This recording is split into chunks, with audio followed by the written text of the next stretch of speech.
तो हमारे जीवन से हमको अपनी वाचा के प्रति सावधान रहने की जरूरत है। परमेश्वर ने आपसे वाचा बांधी है और वो वाचा, वो एग्रीमेंट तभी पूरा होता है।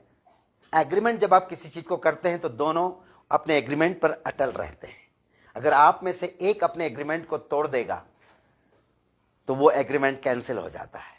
तो परमेश्वर ने आपको स्वतंत्रता का वाचा दिया है, तो उसके एवज में आपको भी ईमानदारी का वाचा परमेश्वर आपसे चाहता है। हालेलुया। अगर परमेश्वर ने आपको स्वतंत्रता का वाचा दिया है कि मैं तुम्हें स्वतंत्र रखूंगा, तो तुम्हें भी एक ईमानदारी की वाचा, एक आज्ञाकारिता की वाचा, एक शुद्धता की वाचा, एक पवित्रता की वाचा हमारे जीवन में होना चाहिए। इसलिए यहां पर नूह के जीवन को देखा जाए तो परमेश्वर ने वाचा बांधी जीवन की रक्षा के लिए। नूह के लिए, नूह से परमेश्वर ने लोगों के जीवन की रक्षा की वाचा बांधी और उसने उनके शासन के उनको शासन करने की वाचा बांधी है कि मैं तुझे जीवन दूंगा और तू शासन करते ही रहेगा। परमेश्वर ने इस प्रकार से नूह से वाचा बांध दिया कि वो उसके जीवन की रक्षा करूंगा और वो शासन करेगा। ये दो चीज की वाचा बांध दिया। तीसरी वाचा हम लोग देखेंगे यहां पर, अब्राहम से परमेश्वर ने वाचा बांधी। उत्पत्ति किताब उसका 12वां अध्याय,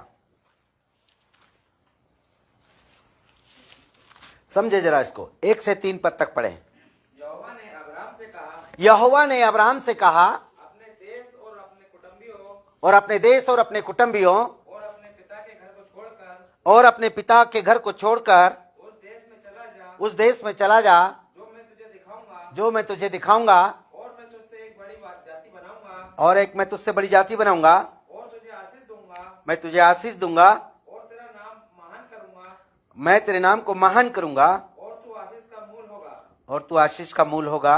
और जो तुझे आशीर्वाद दे हाँ उन्हें मैं आशीष दूंगा, हाँ, जो तुझे कोसे उसे मैं श्राप दूंगा, और मैं भूमंडल के सारे कुल तेरे द्वारा आशीष पाएंगे। यहां पर भी परमेश्वर की वाचा अब्राहम के साथ बांधी गई है।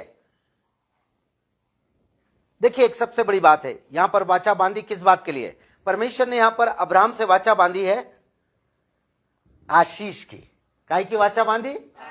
जरा समझे, ये आपके जीवन पर सीधी टकराएगी, ये बात आपको सीधा लगने वाली है। अब ये बिल्कुल एक बंदूक की गोली के समान है। अब बंदूक में भर दी गई है गोली, ये आपके ऊपर सीधा वार करने आ रही है। परमेश्वर ने काय की वाचा बांधी है? दूसरी वाचा काय की बंधी है? प्रतिज्ञा की। मैं तुझे वो चीज दे दूंगा, वो देश दूंगा, या वहां पर देखेंगे तो बेटा दूंगा, लेकिन दिया ही नहीं। प्रतिज्ञा है ना, आशीष की वाचा, प्रतिज्ञा की वाचा और प्रतीक्षा की वाचा। कितनी वाचा है? याद करें, पहली वाचा कौन सी है? दूसरी वाचा, तीसरी वाचा प्रतीक्षा। राइट, समझ गए?